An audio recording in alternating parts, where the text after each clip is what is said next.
4장 이 본문을 가지고 오늘 믿음으로 일하는 자유인이라는 제목으로 말씀을 드리려고 합니다.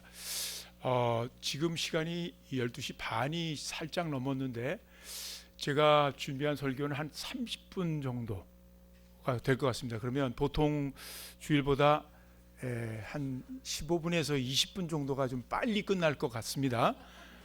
굉장히 이렇게 반가워하시는 것 같은데 별로 그런데 제가 염려가 되는 것은 혹시 그 식당에 그 밥 준비가 오늘 좀 빨리 끝나면 이게 당황하지 않을까 미리 좀 알려주시면 좋겠어요. 괜찮습니까? 네, 그럼 안심하고 되는 그 시간에 마치도록 하겠습니다. 자, 제가 자막을 준비했는데 한번 띄워주시겠어요? 네, 믿음으로 일하는 자유인. 2014년도 이제 어느덧 저물어 가고 있습니다. 18년. 제가 몇 년이라고 했습니까? 2018년도 지금 이제 한 2주가 남았는데 이 참 세월이 빠르죠. 이거 뭐 세월 빠르다는 이야기는 우리가 문득 멈춰서 생각할 때마다 자주 하는 소리인데, 특별히 이게 해가 바뀔 때마다, 그리고 나이를 먹어감에 따라서 이 체감, 이 세월의 그 빠른 속도를 느끼는 속도, 그 체감 속도가 나이에 따라서도 달라지는 것 같아요. 그렇죠? 어렸을 때는 아주 1년, 2년이 굉장히 길게 느껴지는데 이제 한 50대에는 제가 세월이 유수 같다, 흐르는 물 같다 그렇게 말했는데 60대 중반이 돼 보니까 마치 날아가는 화살처럼 느껴집니다. 쏜 화살처럼. 그리고 사람이 죽을 때는 자기 일생을 돌아보면서 마치 눈 깜빡할 사이처럼 지나갔다, 그렇게 고백을 한다고 합니다. 그러니까 나이가 먹어갈수록 우리가 이 새로운 경험이 적어지지 않습니까? 그래서 그 날마다 똑같은 일들이 반복되다 보니까 그저 작년이 올해가 작년 같고 또 재작년도 그러했고, 그래서 그 질적으로 그 시간들이 많이 기억 속에 남지 않아서 빨리 지나간다고 해요. 그래서 우리가 나이가 들어도 부단히 새로운 체험을 의식적으로 할 필요가 있어요. 새로운 것들을 배우고 또 여행을 하고 뭐 어떤 그런 새로운 자극들을 취하면 훨씬 더 시간이 길게 느껴질 수 있다, 그렇게 얘기를 합니다. 자, 어쨌거나 이렇게 빠른 세월을 실감하게 되는 이 연말에 우리가 상기하면 좋을 말씀이 무엇일까를 생각해 보았습니다. 먼저 제가 떠오르는 말씀이 바로 히브리서 9장 27절. 우리 다 같이 읽어볼까요? 사람이 죽는 것은 정해진 일이요 그 뒤에는 심판이 있으리니. 이 모두 우리가 암송할 만큼 잘 아는 구절입니다. 그러나 정작 매일 바쁘게 살아갈 때는 읽기 쉬운 말씀이기도 하죠. 우리는 인류 역사가 아주 굉장히 긴데, 이 장구한 인류 역사 가운데 우리가 살아가는 시간을 따져보면 불과 몇십 년, 뭐 길게 아무리 길게 봐야 100년인데 그건 너무나 아주 짧은 한 점과 같은 그 시점만을 우리는 살다 갈 뿐이죠. 우리가 살아 있을 때는 혹 이 역사의 종말을 경험하지 못할지 모릅니다. 다시 말해서 우리가 살아있는 동안에는 주님이 아직 안 오실 수도 있어요. 역사가 끝나지 않을 수 있어요. 그러나 중요한 것은 무엇인가? 누구나 개인적인 종말은 필연코 맞게 된다는 사실입니다. 그렇죠? 어떻게? 무엇을 통해서? 나의 죽음을 통해서. 이 죽음은 그러나 예측할 수 없어요. 또 나이대로 가는 것도 아니에요. 그래서 우리는 언제 우리에게 닥칠지 모르는 그 죽음에 대해서 때때로 생각해보고 그것을 준비하는 것이 매우 지혜로운 사람입니다. 나의 죽음을 통해서 내가 죽는 순간 비록 이 세상의 종말은 오지 않았, 역사는 계속된다 할지라도 내게는 이 인류 역사도 끝나는 거예요. 더 이상 나에게 미래는 없어요. 기회가 없는 것이에요. 그러므로 히브리서 이 말씀은 늘 우리에게 묵직하게 경고합니다. 사람이 한번 죽게 되면 이것은 정해진 것인데, 피할 수 없는 것인데, 그 이후에는 무엇이 있어요? 심판만이 있다. 그래서 다음으로 떠오른 말씀이 바로 오늘의 이 고린도 전서 본문입니다. 고린도 전서 이 본문을 우리는 아까 우리 이 개역 성경으로 읽었습니다만은 좀 이 본문의 내용을 좀 더 이해하기 쉽게 새 번역으로 제가 이 자막을 준비했는데 한번 같이 우리 교독을 해보시겠습니까? 사랑은 1절 여러분 시작.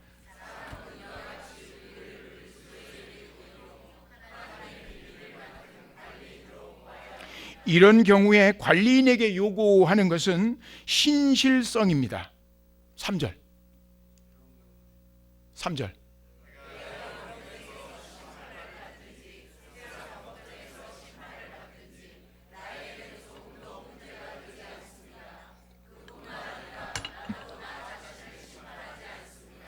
나는 양심에 거리끼는 것이 없습니다. 그러나 이런 일로 내가 의롭게 된 것은 아닙니다. 나를 심판하시는 분은 주님이십니다. 5절.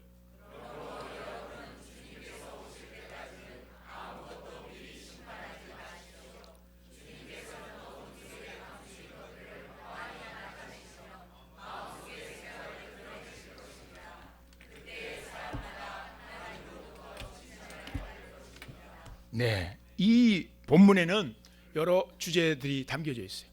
역사, 우리가 살아가는 이 역사, 그리고 우리의 인생, 또 그리고 우리가 하는 일들에 대한 교훈들이 이 종합적으로 담겨져 있는데, 저는 오늘 이 본문에 담겨 있는 이런 교훈을 다음 세 가지 제목을 따라서 여러분과 함께 생각해 보고자 합니다. 첫째, 인류와 개인의 역사를 시작하시고, 그리고 지금도 다스리시고, 그리고 이제 마지막에 끝맺으실, 종결하실 분은 오직 주 하나님 뿐이시다라는 사실입니다. 이 본문도, 오늘 읽은 이 본문 고린도전서 4장 이 본문도 이 점을 전제하고 말하고 있습니다. 그런데 이를 가장 인상 깊게 선언한 신약 성경의 구절을 든다면 로마서 11장 33절에서 36절 말씀일 겁니다. 여러분 33절 다 같이 읽으시죠. 교독하겠습니다. 깊도다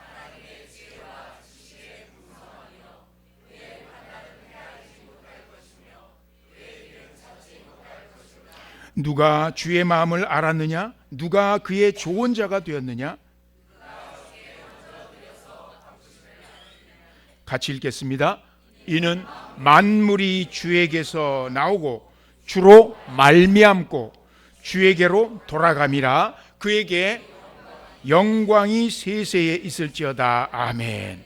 이것은 바울이 로마서라고 하는 참 이 매우 이 무게 있는 이 편지에 그가 선포하고 있는 복음의 진리를 자세히 상술한 다음에, 그러니까 이 우리가 믿어야 할 참다운 그 복음의 그 진리를, 그 교리 부분을 아주 그 조직적으로 잘 제시를 한 그 11장 마지막 절까지 이 제시한 다음에 이 부분을 이제 마감을 하면서 찬송을 하나님께 드리고 있습니다.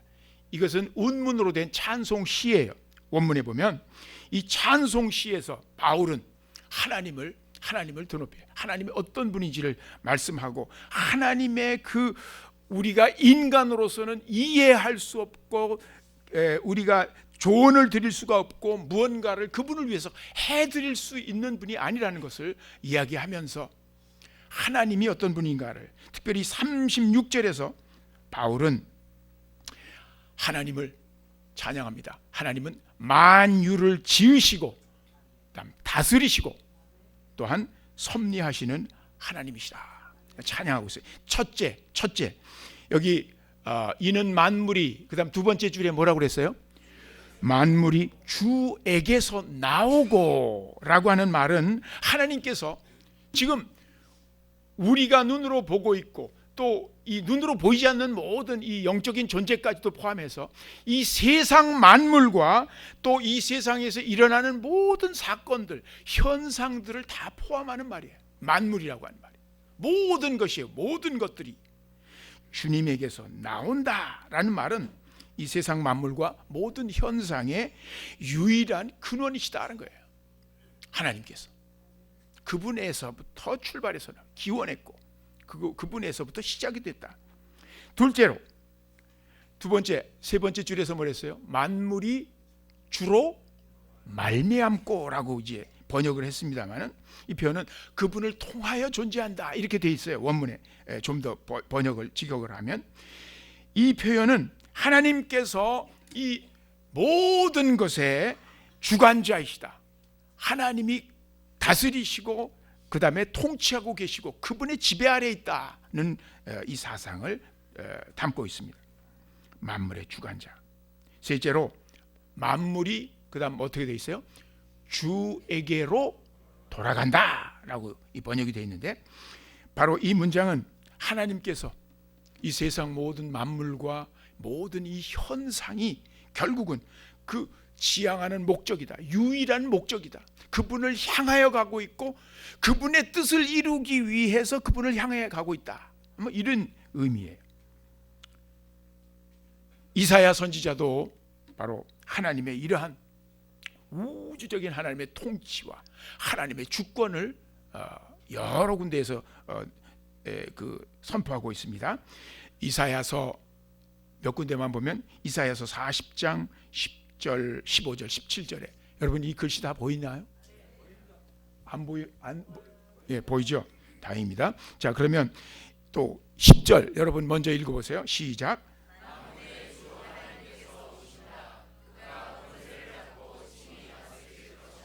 15절 그에게는 뭇 나라가 모든 나라가 열국이 이 세상에 있는 모든 나라들이 고작 해야 뭐라고? 두레박에서 떨어지는 한 방울 물과 같다. 그리고 저울 위에 티끌과 같은 뿌리다. 자, 17절 여러분.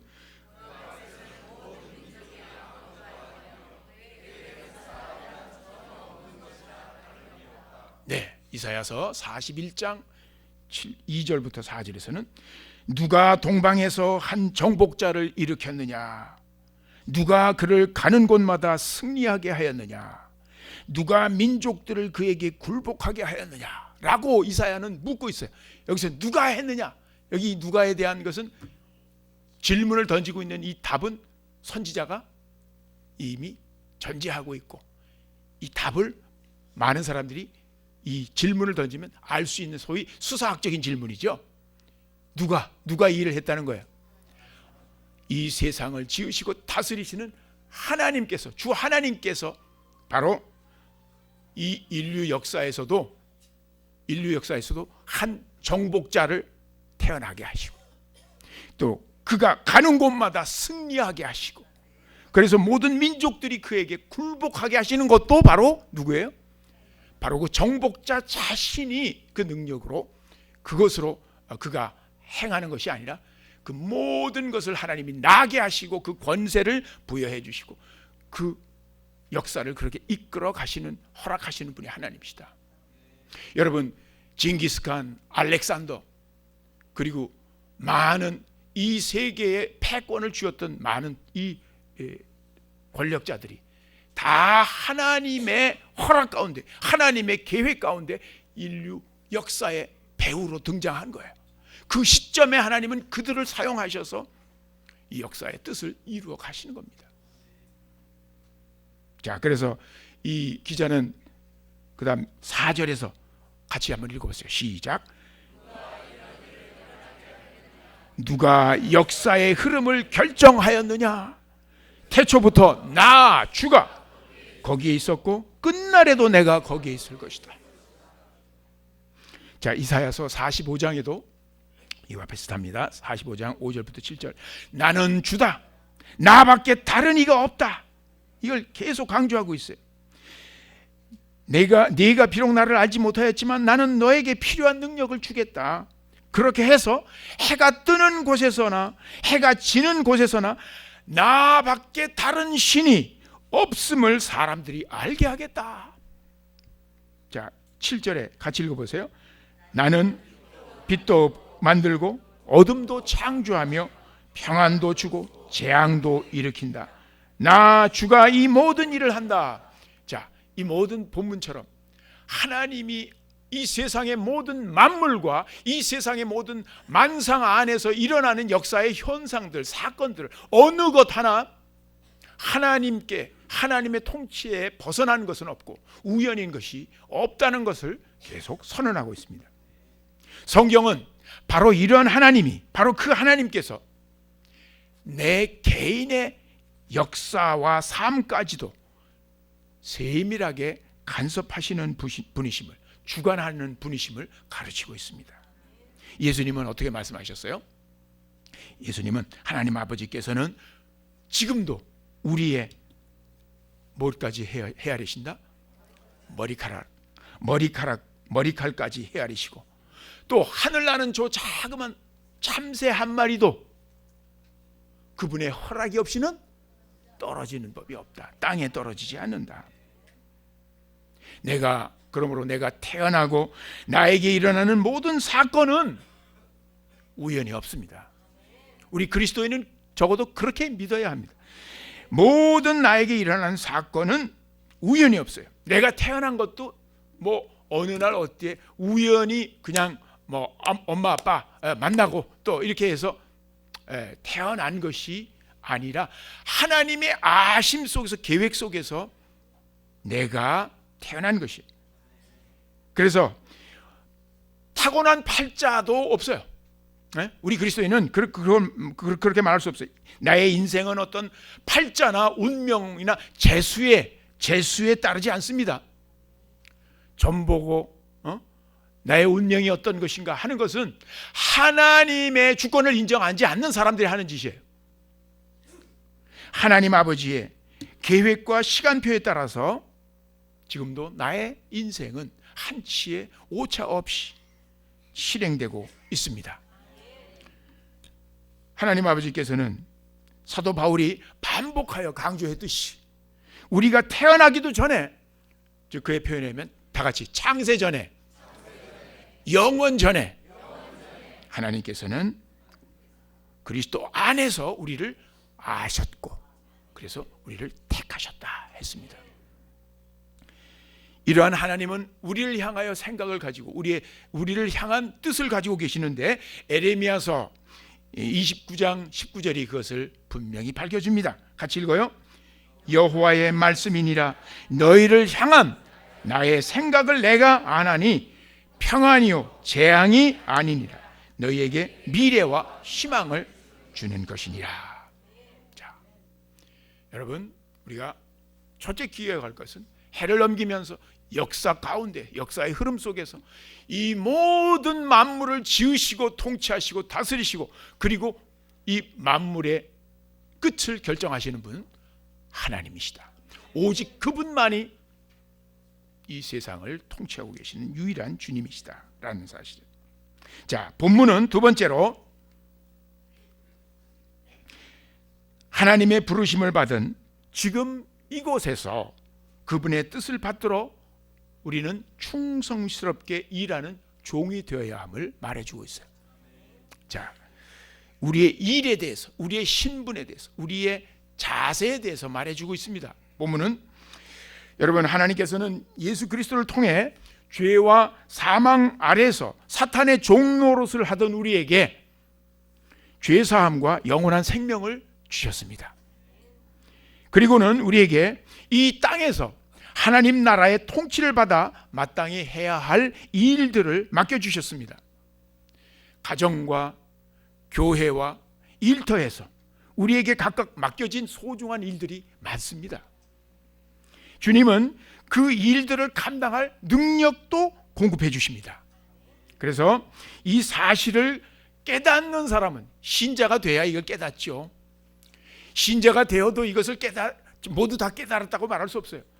정말 내가 하나님께 이렇게 새로운 그런 신분으로 하나님의 그런 통치를 받아가며 하나님이 원하시는 일들을 할 수 있도록 내게 일을 맡겨주셨고, 그 일을 할 수 있는 능력도 성령 안에서 모든 은혜의 방편을 통해서 계속 공급해 주신다는 것을 알고 체험하는 사람들, 이 사람은 정말 주님 안에서 복된 인생을 살 수 있습니다. 의미 있는 인생을 살 수 있는. 근데 이 사실을 모르면 그저 제 마음대로 자기가 주인이 되어서 결국 허무하고 방탕한 삶을 살 수밖에 없습니다. 우리는 본래 죄와 죽음과 사탄의 종이었지만 그리스도의 십자가의 피로 죄와 사망의 권세에서 해방되었습니다. 그래서 우리는 이제 더 이상 우리 신분은 뭐가 아니에요? 종이 아니에요. 종이 아니에요. 사탄의 종도 아니고 죄의 종도 아니에요. 우리는 종이 아니라 자유인이 되었어요. 자유로운 자가 됐어요. 그런데 오늘 본문 1절 2절에서 본문 1절 2절에서 사도 바울은 뭐라고 얘기했습니까? 사람들이 우리를 누구로 여길지어다 그랬어요. 그리스도의 일꾼이요 하나님의 비밀을 맡은 자로 여길지어다, 그렇게 말했죠. 자, 여기서 일꾼이라는 말, 그 다음에 비밀을 맡은 자라고 번역이 됐습니다만 이전 번역에서는 청지기라고 번역을 했어요. 청지기를 더 많이 들어보셨죠? 청지기는 주인의 재산을 맡아서 잘 관리하는 관리인을 말합니다. 그런데 이 일꾼이나 청직이라는 직분은 그 당시 로마 사회에서는 종들에게 맡겨졌던 직분이에요. 종들이 하는 일들이었어요. 사실 바울은 거의 모든 편지마다 자신을 뭐라고 소개하고 있죠?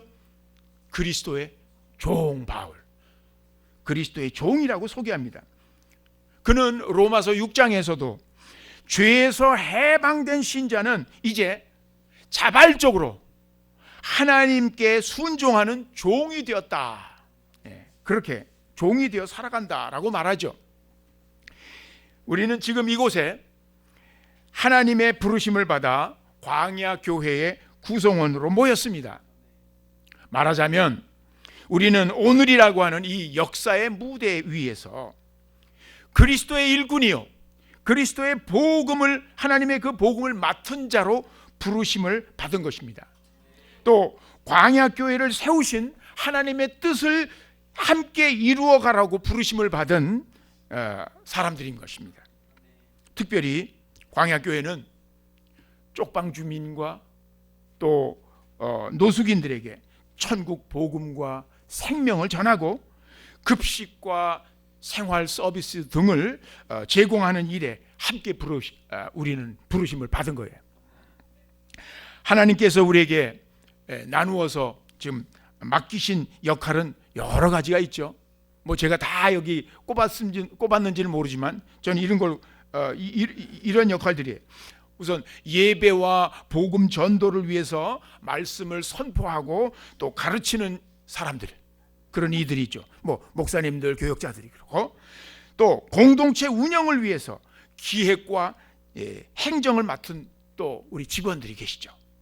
또 세탁과 청소를 맡은 이들, 또 차량을 운행하는 이들, 또 그뿐인가요?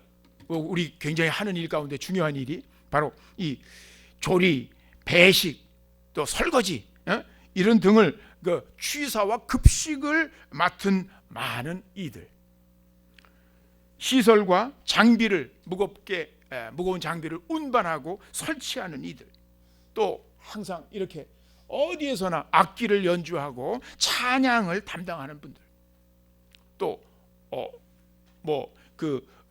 주민들과 또 외부의 노숙인들이 찾아오면 또 그들을 상담하는 이들, 이런 등등, 이 외에도 또 제가 기억하지 못하는 일들이 있겠습니다만은 이 많은 역할들이 있습니다. 근데 우리에게 각자 맡겨진 이 역할은 공동체의 그 리더십을 통해서 하나님께서 정해 주신 것이다. 우리는 그렇게 받아들여야 되겠죠.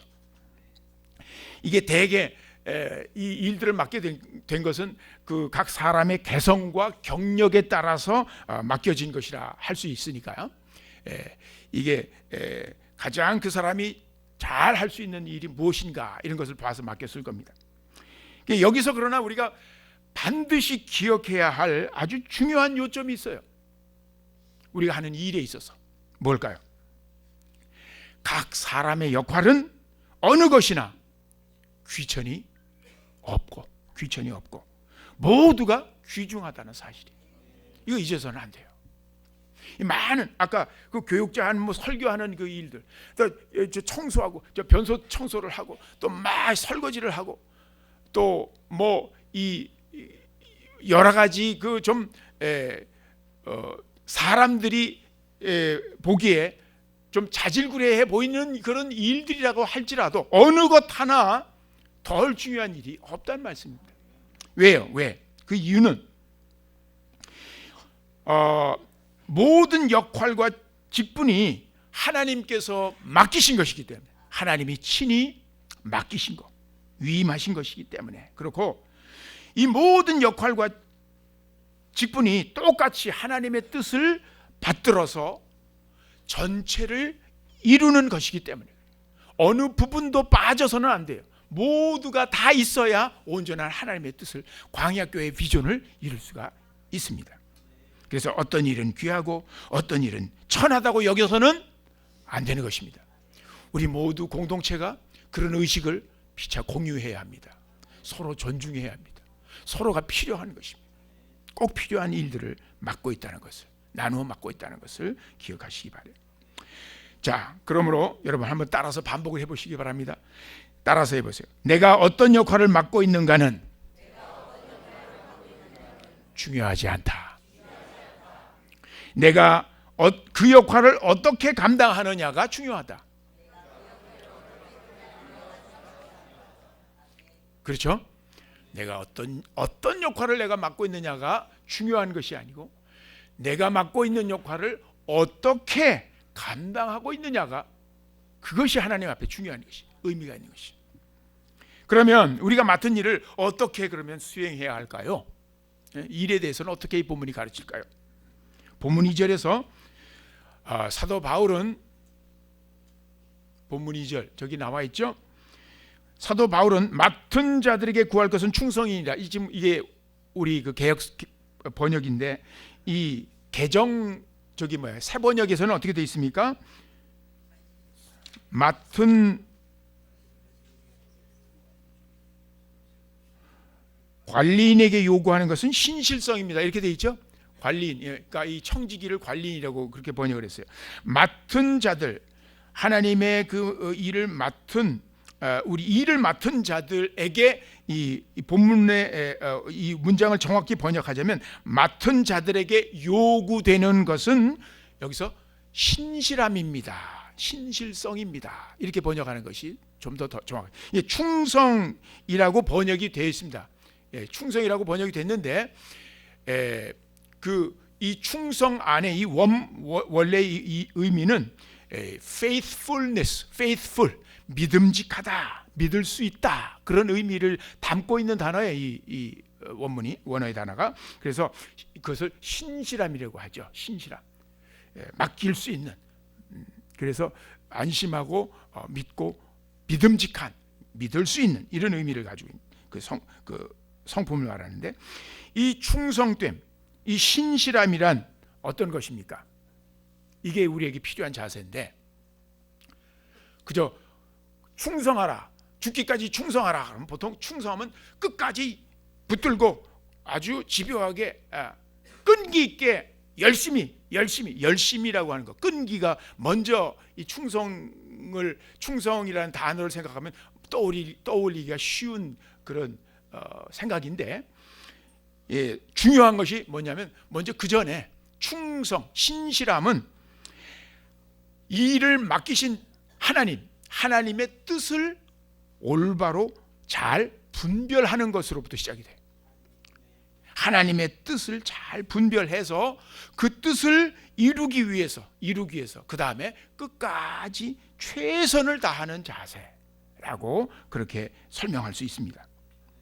특별히 이 성경에서 나타난 일을 맡긴 자에게 하나님이 구하시는 이 충성은 어떤 것이냐? 하나님이 나에게 맡기신 재능과 여러 자원들 있죠. 자원들, 내가 가지고 있는 것들, 이것을 활용해서 다른 사람들의 믿음을 세우고 또 그들의 유익을 도모하는 그것이 바로 이 충성이라고 하는 성품으로 발휘되는 자세인 것이. 그래서 특별히 결실을 거두는 거예요. 많이 그 맡기신 자가 기대하는 그런 결실을 풍성하게 거두는 것을 말합니다. 그래서 무슨 일을 하든지 항상 충성된 자라, 신실한 자는 나를 구원해 주신 하나님의 은혜와 사랑을 기억하면서 나도 다른 이에게 그 사랑을 보답하려는 동기로 출발하는 거예요. 그래서 억지로가 아니라 기꺼운 마음으로 하는 태도예요. 그래서 그렇게 일할 수 있는 것을 하나님께 감사하며 또 나 자신의 기쁨과 행복으로 여기는 태도, 그러한 자세, 이러한 자세와 태도, 이게 바로 그리스도인의 충성입니다. 신실함입니다. 그런데 바로 이 충성은, 바로 이러한 신실함은 갈라디아서 5장 22절에 보면 뭐에 포함이 되어 있어요? 성령의 열매 9가지 성품을 들고 있는데 그 중에 충성이 있죠. 바로 그 신실함이 성령의 열매로 나와 있어요. 이게 무슨 뜻입니까? 이 신실함이라고 하는 성품은 우리 그리스도인이 한 사람 한 사람 날마다 성령의 인도함을 받아 살아갈 때에 내 안에 내적으로 열매에 맺혀지는 성품이라.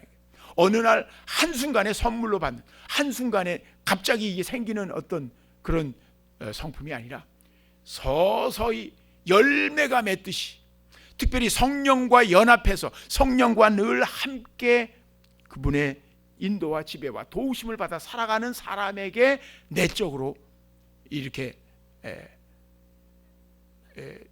드러나고 내적으로 성숙이 되는, 그리고 소유하게 되는 이러한 성령님의 열매인 것이에요.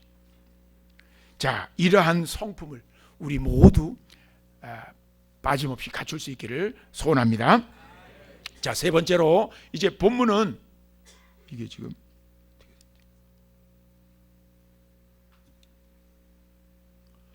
이게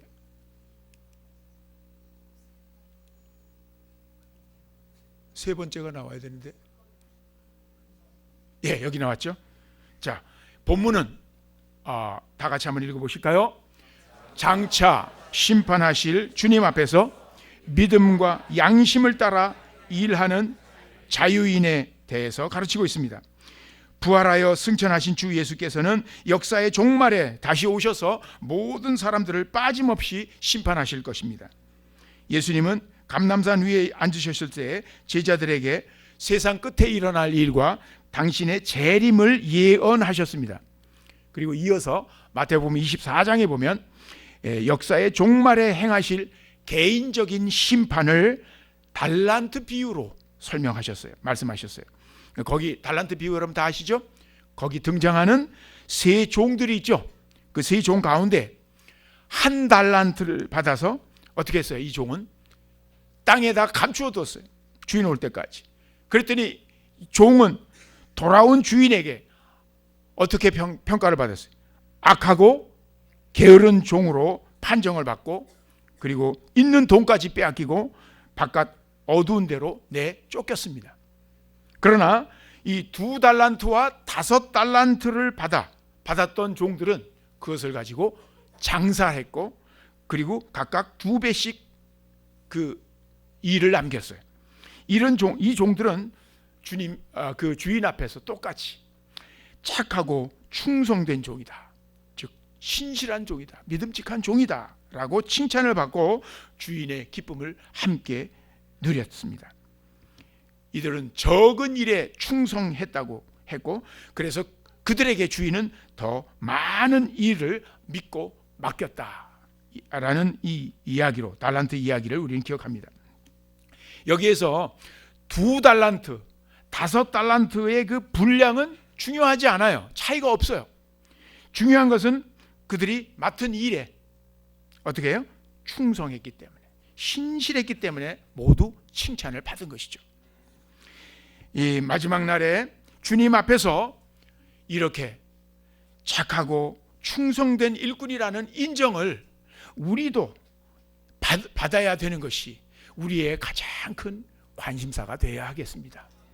우리가 살아가는 동안, 자, 우리가 죽게 되면 하나님께 심판을 받게 되는데, 바로 그때 바로 절실히 하나님의 이러한 인정이 우리에게 필요한 것이에요. 오늘 본문 3절 5절에서 나타난 바울의 관심사도 바로 그것입니다. 아까 3절과 4절에서 얘기했죠. 이 본문에서 바울의 관심사는 오로지 주님의 심판에 고정되어 있어요. 바울의 시선은 다른 사람에게가 아니라 오직 하나님에게만 고정이 되어 있었죠. 나를 심판하실 분은 4절에 뭐라고 그랬어요? 오직 주님이시다. 그는 그 교회 내의 사람들이나 세상 법정의 판단에 개의치 않았습니다. 또 자기 자신도 내가 스스로 나를 심판하지 않았습니다. 내가 나를 판단하지 않았어요. 왜요? 왜 그렇습니까? 인간의 심판은 완전하지 않기 때문에, 늘 부분적일 수 있기 때문에, 잘못될 수 있기 때문에. 비록 바울은 평상시에 늘 그는 양심에 거리끼는 것이 없이 생활했어요. 그래서 지금 여기 본문에서 그래요. 나는 양심에 거리낄 것이 없다. 자책할 것이 없다. 그렇다고 그는 자신이 주님 앞에 의롭게 될 수는 없다고 생각을 했습니다. 주님이 어떻게 판단하실지 모른다. 나도 모르는 숨어있는 나의 그릇됨을 주님은 보실지 모르기 때문에. 자, 그러므로 바울은 주님께서 오실 때까지는 어떻게 해요? 주님께서 오실 때까지는 다른 사람에 대해서 아무것도 미리 어떻게 하지 말라?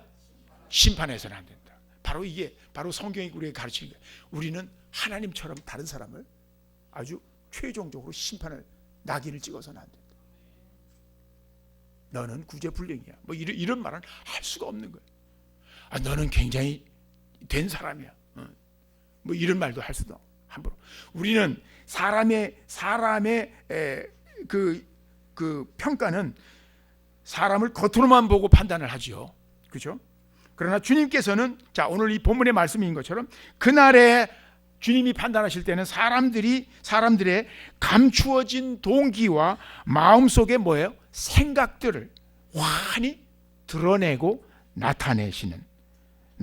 드러내시는 심판을 행하실 것입니다. 바로 그때야말로 우리의 모든 숨은 말과 행위의 진위가 비로소 명명백백 드러나게 될 것이에요. 자, 그때 심판을 하나님께서 완전히 하실 것이다. 바로 이러한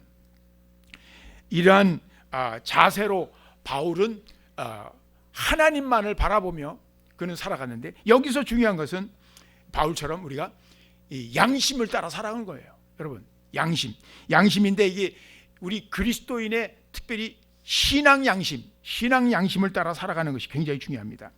우리가 하나님의 말씀을 기준으로 생각하고 판단하는 이 신앙 양심에 따라서 소신 있게 일해 나가는 것이 중요합니다. 양심은 창조주 하나님께서 모든 사람의 마음 속에 세워주신 파수꾼이라고 말할 수 있어요. 그래서 다른 사람은 속여도 나 자신의 양심은 속일 수가 없습니다. 세상에서는 소수가 양심을 따라 살려고 노력합니다. 많은 사람들은 세상에서 양심을 따라서만은 살 수 없다고 생각하고 포기하거나 타협하며 살죠. 그러나 성령으로 거듭난다는 것은, 다시 말해서 참된 신자가 된다는 것은 예수를 믿고 이제 그리스도인이 된다는 것은 성령으로 거듭나는 것인데, 바로 거기에는 타락한 양심의 회복이 포함되는 것입니다. 성령께서는 우리의 더러워진 양심을 이제 깨끗게 새롭게 회복시키십니다. 거듭난 후부터. 그래서 이 양심은 그리스도인의 생활에 매우 중요한 역할을 하게 되는 거예요.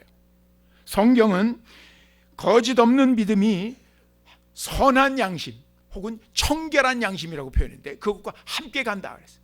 믿음이라고 하는 것을 담는 그릇으로 양심의 선한 믿음을, 깨끗한 양심의 그릇에 선한 믿음이 담겨 있는 것으로 바울은 표현하고 있는 것을 봅니다.